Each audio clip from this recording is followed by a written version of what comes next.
ormai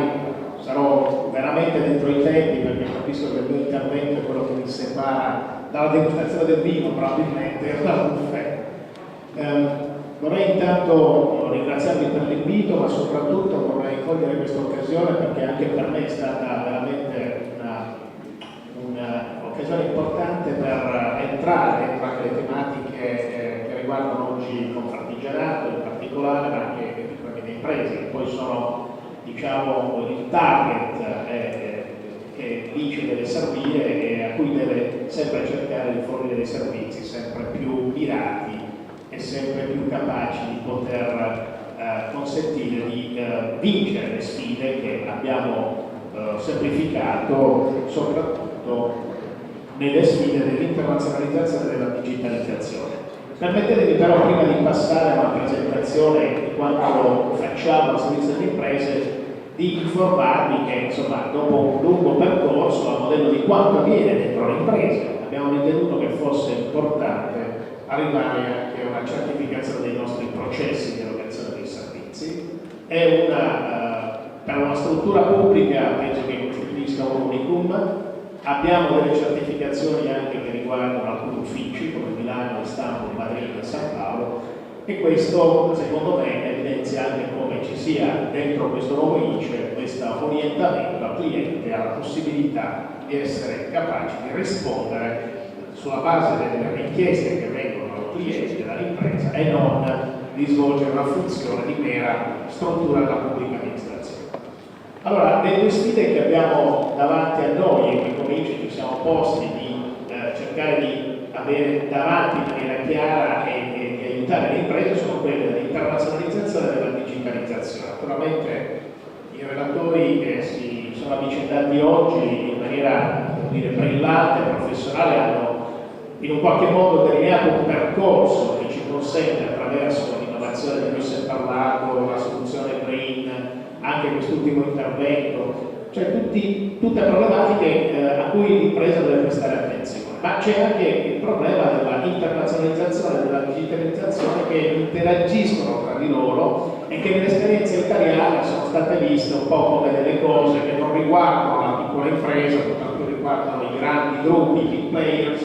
perché se si parla di internazionalizzazione quello che interessa o che l'impresa pensa che possa interessare sia quella di esportare, di arrivare quindi sul mercato, senza pensare a quelle che possono essere le interazioni anche con i big players in termini per esempio di supply chain oppure di coinvolgimento con alcuni players che stanno all'estero, con la possibilità che ci siano anche dei flussi di capitali che possono in qualche modo rivitalizzare certi settori, che possono a loro volta poi creare dei mercati per le imprese. E l'altro è la digitalizzazione, che in un paese che vede uno dei più alti livelli di acquisizione di smartphone, poi alla fine si vede che l'impresa non ha visto nella digitalizzazione lo strumento per fare business, ma soprattutto ha cercato di utilizzare questo processo come tecnologia per realizzare molto spesso dei siti che poco hanno a che vedere con la digitalizzazione come strumento per fare business, ma semplicemente, nella migliore delle ipotesi, per una buona comunicazione.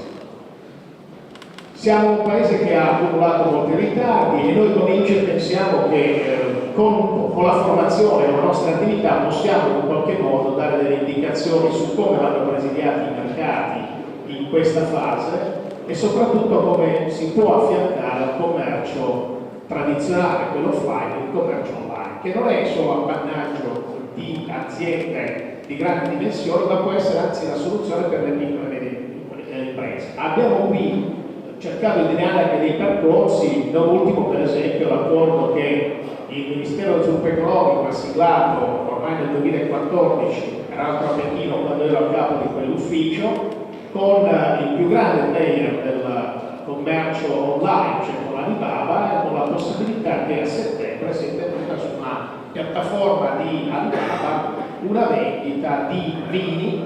prodotti da aziende italiane con uno spazio e un tempo dedicato esclusivamente alla produzione italiana.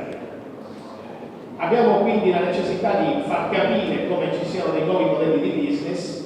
che non sono più basati sul produttore, sul compratore che sta da qualche parte nel mondo o dalla ricerca del distributore, ma piuttosto cercare di far capire anche attraverso le nostre attraverso l'attività svolta dai nostri uffici all'estero, che c'è sempre più la necessità che l'importatore o il soggetto che sta dall'altra parte diventi un partner attivo con il quale definire strategie, azioni sul mercato, posizionamenti e, perché no, anche applicare quella filosofia del fatto su misura, cioè del realizzato sulla base delle esigenze del mercato, perché è lì che, soprattutto con i temi che sono stati trattati oggi di questa ipersegmentazione dei mercati, si possono trovare anche per le piccole imprese delle opportunità in quei mercati che a prima vista sembrano essere destinati ancora una volta ai big players. Allo stesso tempo, attraverso le nostre attività cerchiamo di far superare quel limite che è tipico, diciamo, del nostro mondo produttivo, del nostro mondo imprenditoriale, perché realizziamo anche delle attività che consentono di mettere di fronte dei gruppi di imprese italiane, attraverso anche il modello delle reti di imprese, con dei players a livello internazionale che certamente, sappiamo tutti, possono essere interessati ad avere un ridotto di interlocutori, perché c'è l'ottimizzazione dei tempi, insomma, del business, e anche molti grandi benefici nella logistica. E qui mi riferisco ad azioni, ad esempio, che recentemente abbiamo avviato una grande distribuzione organizzata sul mercato americano e sui mercati anche europei. Però vorrei anche informarvi su quanto oggi stiamo facendo e soprattutto con l'illustrazione di quella che oggi è la nostra missione a seguito, diciamo, della riapertura ormai avvenuta 4 anni fa, dopo una brevissima chiusura. Mi piace evidenziare come oggi la mission sia proprio la promozione dell'internazionalizzazione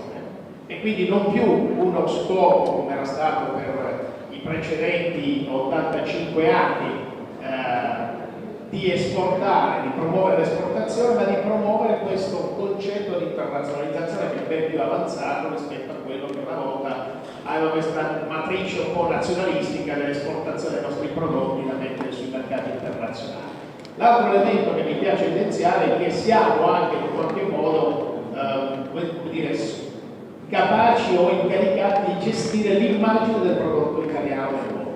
sapendo che appunto un paese come il nostro ha saputo sviluppare, proprio perché ha fatto il bello e ben fatto, e perché i nostri prodotti, come abbiamo evidenziato negli interventi precedenti, possono essere figli del nostro territorio, hanno un brand Italia che dagli esperti viene stimato, come dire, sul mercato mondiale di diverse decine di miliardi già in partenza, e quindi la tutela di questa immagine è sotto anche alla competenza dell'ICE e la realizziamo anche attraverso alcune azioni di cui andrò a parlare dopo.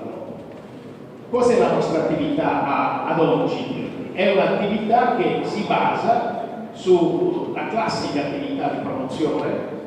un'attività di formazione delle imprese, e poi dovrà parlare di come è strutturata, l'informazione che viene fornita o dalla sede centrale o dalle nostre sedi che sono all'estero, e poi il servizio, assistenza e consulenza che consente alle imprese di poter avere sul posto un'assistenza, un affiancamento a seconda poi di quelli che sono i bisogni che vengono evidenziati. Possono essere bisogni di assistenza di base, o possono essere anche dei bisogni di accompagnamento a livelli consulenziali, quando addirittura non si tratta di poter organizzare, intesa peraltro con ambasciate e consolati, anche degli incontri con gli organismi governativi che si trovano nel paese in cui operiamo. E nell'epoca naturalmente dell'informazione non poteva mancare un portale ice.gov.it che costituisce il primo canale di interazione tra le imprese e la struttura dell'ICE. Attraverso questo sito è possibile usufruire direttamente e gratuitamente di alcuni servizi online, perché riteniamo che già attraverso una facile consultazione di questo sito si possa entrare in quello che riteniamo sia il circuito, diciamo, di assistenza dell'ICE, che ha permesso e continua a permettere a moltissime imprese di avere da un lato una precisa informazione su quelli che sono gli eventi che sono in programma, e dall'altro anche di poter acquisire notizie che regolarmente vengono riferite dai nostri uffici attraverso delle specifiche rubriche. Per le imprese medio-piccole in particolare vorrei segnalare questo portale dell'ICE, che è italtrade.com, che è dedicato sostanzialmente alla consultazione che gli operatori esteri fanno per trovare delle imprese italiane. Quindi è un'occasione per delle imprese che sono piccole, imprese che non hanno ancora sviluppato la capacità di poter partecipare alle manifestazioni fieristiche oppure di poter partecipare ad eventi, di posizionarsi in questa vetrina, in questo business directory del Made in Italy, e ad oggi posso dire che ci sono più di 56.000 nominativi di imprese italiane che si sono posizionate su questa vetrina. Naturalmente sono vetrine che virtuali, sono ripartite per settori, sono segmentate, ma questo è uno degli strumenti che abbiamo perfezionato nel corso del tempo, ma che sia itatrade.com e ince.com.it saranno sottoposti a una profonda revisione proprio in linea con il principio che insomma non ci si può fermare, quindi bisogna essere veloci. Assistenza e consulenza sono le due attività che normalmente svolgiamo, come dicevo prima, attraverso la nostra rete all'estero, e mentre prima il bisogno poteva limitarsi alla messa a disposizione dei locali dell'ufficio per degli incontri oppure dei servizi interpretariato, oggi internazionalizzazione significa anche possibilità di poter realizzare delle formule di joint venture con i partner, di avere degli insediamenti produttivi, insediamenti commerciali. Tutta questa attività consente alle imprese di poter usufruire di quello staff di personale specializzato che i nostri uffici hanno, oppure di poter essere accompagnati in percorsi che sono i percorsi per interfacciarsi con le strutture che stanno sul posto. Ma il vero piano di rilancio del Made in Italy passa attraverso il piano promozionale, cioè le risorse che il governo ha inteso mettere a disposizione in questo senso delle imprese per il biennio 2015-2016. Sono anche notevoli le risorse messe a disposizione per il prossimo biennio, perché la cabina di regia si è svolta l'altro giorno e sono state annunciate cifre che sono più o meno pari a quelle dell'ultimo biennio, e queste cifre sono rilevanti se si considera che nel biennio precedente, cioè 2013-2014, quelle risorse non sono pari a una trentina di milioni di euro. Quindi c'è una forte consapevolezza da parte delle autorità governative di dare una forte accelerazione a quelle che sono le attività promozionali e le attività di presenza all'estero con attività di vario genere. Qui per la semplificazione ho voluto raggruppare in alcune categorie di attività quelle che ritengo siano più innovative rispetto all'estero e altre che invece sono state sviluppate in Italia. Per quanto riguarda l'estero, ecco, vedete, il 60% delle risorse sono state destinate al piano della grande distribuzione organizzata, cioè una delle carenze che si è riscontrata anche a causa delle dimensioni piccole o medio piccole delle nostre imprese è che non riescono ad interagire come succede per esempio per le imprese medie di altri paesi con i grandi soggetti della distribuzione organizzata. Allora attività tesa a sviluppare degli accordi per inserire a scaffale più prodotti Made in Italy sta già dando peraltro dei risultati interessanti, lo si vede per esempio dalla crescita dell'export del settore dell'agroalimentare sul mercato statunitense, ma questo è un progetto che continuerà ad andare avanti per alcuni anni. Un fattore importante, secondo me, anche del successo per i prossimi anni sarà quello di accentuare e sviluppare ancora di più questa strategia dell'incoming, cioè di portare in Italia quanto più possibile gli operatori esteri a visitare le imprese italiane, considerato che negli ultimi anni l'organizzazione aziendale di queste imprese è migliorata molto, perché 15 anni fa, ecco, nel caso dell'artigiano molto spesso la struttura produttiva non si prestava per una visita da parte del potenziale acquirente o partner all'estero. Oggi questa riorganizzazione aziendale, il miglioramento dei processi produttivi ci consente non solo di fare delle riunioni di operatori esteri in occasione di grandi manifestazioni fieristiche, ma sempre più è possibile ipotizzare per gruppi di aziende delle visite che possono tener conto o di filiere merceologiche o di visite sul territorio, con grosso ritorno per quanto riguarda il miglioramento del rapporto tra il produttore italiano e gli operatori esteri. Poi c'è stata naturalmente tutta l'attività sviluppata in occasione di Expo, ma vorrei anche iniziare appunto a tutela del brand Italia la campagna molto forte che si sta facendo con gli strumenti media, sia quelli tradizionali ma anche quelli più moderni, soprattutto sul mercato statunitense contro l'intero sounding. Non passa giorno che la stampa non ci informi del fatto che ci sono delle situazioni di crisi legate al fatto che prodotti non autenticamente italiani, che infatti smuovono dal mercato e occupano posizioni che dovrebbero occupare i nostri prodotti, e quindi questa campagna dovrebbe far crescere, sta facendo crescere la consapevolezza, soprattutto nei mercati maturi, del fatto che il consumo di prodotto italiano non solo garantisce per la qualità, ma garantisce anche in termini di sicurezza. Il roadshow sull'attrazione degli investimenti è anche questo un evento importante. Sono aperti alcuni desk di attrazione degli investimenti e sono venuti a seguito della finalmente risolta diatriba se era opportuno o meno attrarre capitali dall'estero in Italia oppure era una sottrazione di opportunità per le nostre imprese. Finalmente sembra che questa diatriba si sia risolta a favore di una politica mirata di attrazione di investimenti, con l'indicazione del Ministero dello Sviluppo Economico e del Ministero degli Affari Esteri e della Cooperazione Internazionale. Sono stati aperti alcuni desk dedicati a questo tipo di attività e già abbiamo visto che ci sono alcuni risultati interessanti. Per le attività in Italia vorrei evidenziare il voucher del Temporary Export Manager, che è un'iniziativa del MISE, che dice è diventato un ente attuatore, che ha permesso a moltissime imprese di poter avere questo voucher per poter disporre di una figura dedicata come Export Manager, e la verifica che abbiamo fatto ci ha confermato che molti di questi Temporary Export Manager sono stati poi in qualche modo contrattualizzati dalle imprese, perché per la prima volta si è visto come una figura dedicata a questo tipo di tematiche possa far compiere un certo salto di qualità. Il roadshow per la promozione delle piccole e medie imprese ha visto il roadshow andare in giro per l'Italia con 40 tappe, siamo passati diverse volte dal Veneto, anche recentemente, e questo ha permesso in particolare a ICE, SACE e SIMEST di venire ad illustrare sul territorio quali sono gli strumenti di sostegno all'internazionalizzazione che non sempre sono conosciute dalle piccole imprese e molto spesso sono degli strumenti che sono di facile accesso, soprattutto anche a seguito delle modifiche intervenute all'interno della struttura di SACE, che acquisita dalla Cassa Depositi e Prestiti è riuscita ad essere un po' più snella nell'erogazione di assicurazioni e anche di coperture finanziarie.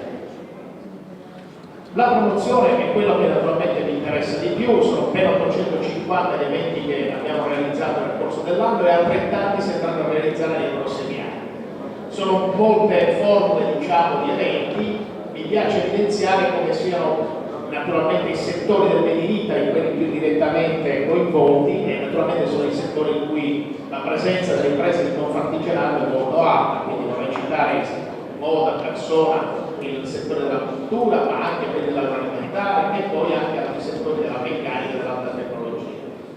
Vediamo i mercati. Allora, i mercati naturalmente sono destinatari di risorse promozionali sulla base della loro capacità di ricettività dei nostri prodotti, sulla base delle indicazioni che arrivano, diciamo, dalle imprese, ma anche da quelle che sono le indicazioni che arrivano dai nostri uffici, dalle antenne che abbiamo all'estero. E come vedete gli Stati Uniti, che non è un caso, proprio qualche giorno fa appunto si sono verificati gli annunci di un'economia che mantiene una certa brillantezza, tra l'altro rispetto a quella degli altri paesi, sono destinatari del 46,9% delle risorse promozionali, seguite dal Canada, dalla Cina, che pur con il suo 6,7%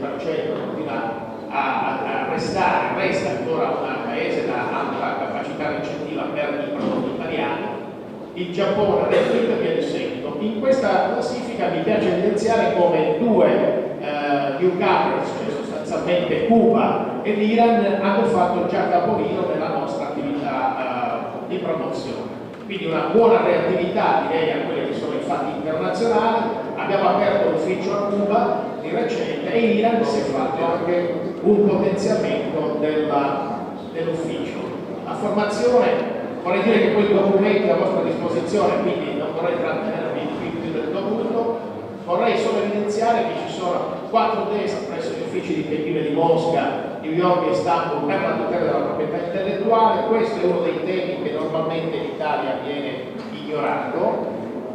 pena poi il fatto che quando ci si ritrova sul mercato si scopre di essere già stati preceduti magari da un omino locale che ha registrato i marchi, anche quando questi marchi all'inizio non erano di grande importanza.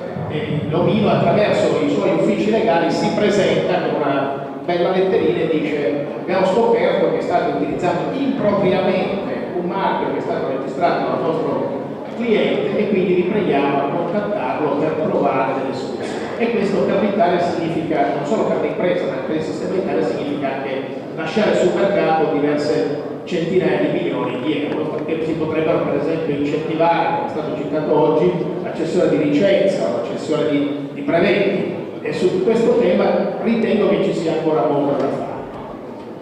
L'attrazione di investimenti è un tema di cui ho parlato prima, quindi finalmente risolto il problema e vediamo come ci sia, come dire, una tendenza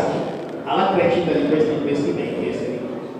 Per quanto riguarda il nostro network, appunto, per servirvi meglio, per essere più orientato al cliente, c'è negli ultimi anni anche una espansione, diciamo, della presenza sia attraverso uffici che attraverso i cosiddetti punti di corrispondenza, cioè strutture leggere dove il nostro imprenditore comunque può avere accesso a delle informazioni di base per poi fare riferimento magari all'ufficio più importante. Qui evidenzio come ci sia una tendenza a monitorare lo sviluppo del mercato africano che 30 anni fa o qualcosa come 30 anni fa, appunto, quando ho iniziato a fare questo lavoro era di grande importanza, poiché avevamo almeno il doppio di uffici su quel territorio. Oggi c'è una tendenza di nuovo a riappropriarci in qualche modo di certi territori in cui la nostra presenza e l'Italia può cominciare a fare i primi passi, soprattutto nel settore per esempio anche dei servizi o delle infrastrutture o piuttosto della meccanica, e allo stesso tempo, come ho citato, la presenza che abbiamo aperto a Cuba. Vi ringrazio per l'attenzione, spero di aver contribuito.